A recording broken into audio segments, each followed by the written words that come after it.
Hello, welcome back to AV Computer Science, asynchronous content. We're going to look today for week number 5 at Java syntax and style. To do this, we are going to be in the movingdisk.java file that comes with the textbook. Now this is the unedited version of that file that's open behind me right now. But we're going to use it as a baseline just to talk about all kinds of things with Java syntax and Java style. So we're going to walk through this class from top to bottom and just talk about some of the different lines of code and how we can set them up. So package chapter 03 with a semicolon on the end. So this is referencing the fact that I have this file stored inside a package called ch03. So this is what we call a Java statement, and any Java statement is going to end with a semicolon. So a single line statement is going to end with a semicolon. So we're going to see import java.awt.color. Again, statement, going to import that color library for us. So any packages, any import statements are going to have it at the very top of our file before we actually define our class. The next step in Java program is to define your class, and any parent classes or implementing any interfaces all happens on that next line. So public, class, both reserved words, both lowercase. You can see the color of them.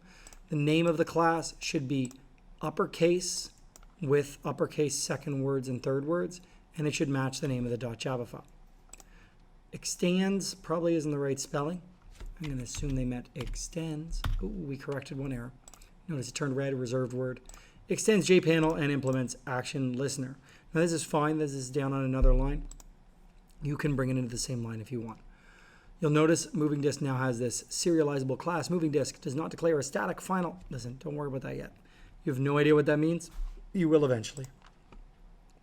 Now we are officially in our class. See this opening brace right here? Notice this line of code does not end in a semicolon.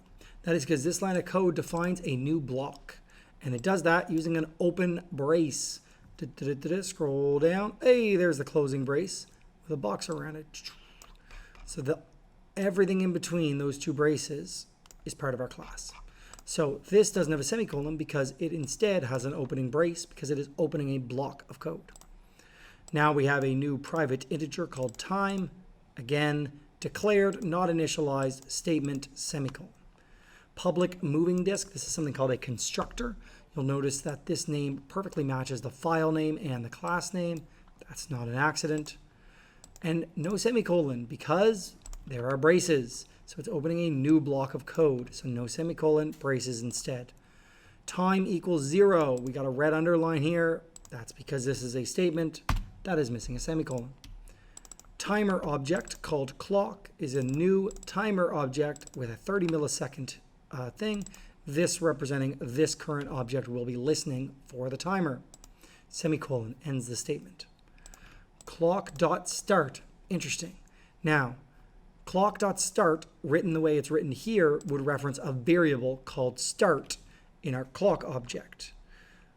But we're not actually trying to point at a variable and be like, hey, what's the value of start? We're trying to initiate a method. We're trying to get the clock to start running. So we're trying to call a block of code in that.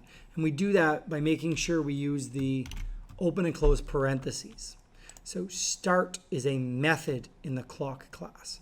And so we have to reference it using those double parentheses. Okay, clock.start. And then the statement ends with a semicolon. We close our constructor braces and we move on to our next method. Public void paid component graphics G. Again, no semicolon because we are opening new braces to a new block of code. So everything here is inside that method. We have integer x, so declared an integer called x equals initialize its value. Integer y equals initialize its value. Now we've got a red underline here, type mismatch. So we're trying to cast an integer from whatever our big calculation is based on pi times time times etc. Okay, because we're trying to move this thing around. So all we're missing here is this opening bracket. We've got two closed here, but we didn't open one after. So it can cast all of the result of this to an integer as the very last step. So just missing that bracket. But you can understand how the error was a little confusing there. It talked about type mismatches.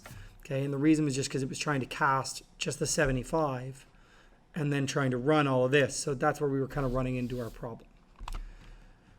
int r equals 20, declared initialized statement, semicolon. All of these are statements.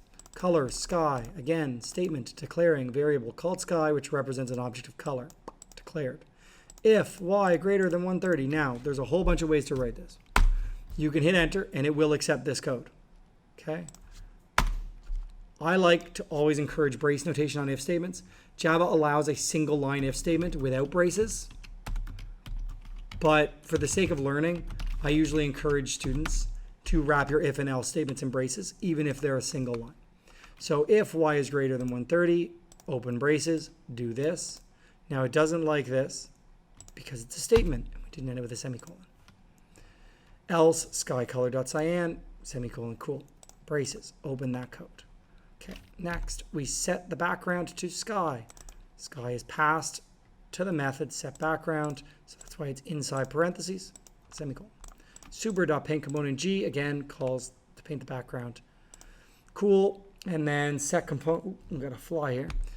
G set color, color orange, great. G.fill oval, and then we shift by the radius value to the upper left-hand corner, use the full diameter of the circle. Awesome. If a timer event goes off, we're into this method, increment the time, and call the repaint. In our main, create a new J-frame moving disk. Uh-oh. We got here. Well, we opened quotation marks. We never closed quotation marks. So we want the name of the frame to be moving disk. That's literal string. Then we end the braces or parentheses. Then we semicolon the statement. Cool. Got the content pane. Add a new moving disk. Ah, look at this. Moving disk. Lowercase m, uppercase d. Look at our file name. Uppercase M, uppercase D. This matters. Java is case sensitive. Classes should be named with uppercase letters. Okay? So we add our new moving disk object to our container, and then we put our close operations and stuff in place. So this should have fixed our syntax. So when we start to look at our style, we're talking about things like importing statements at the top, packages at the top. We're talking about things like next line braces. So I use next line, not inline. Some people like to use inline braces where you put it like right there. Personally, I'm a fan of next line, so I do that. That's a style choice. Indents, this isn't Python. The indents are not required for the functionality of the code. The braces accomplish that goal. The indents are a style choice. They are to help make the code more readable. Okay, so you do want to indent your blocks of code because it will make things work a lot better. Remember, you can indent with tab. You can remove an indent with shift tab. So this should fix our moving disk program.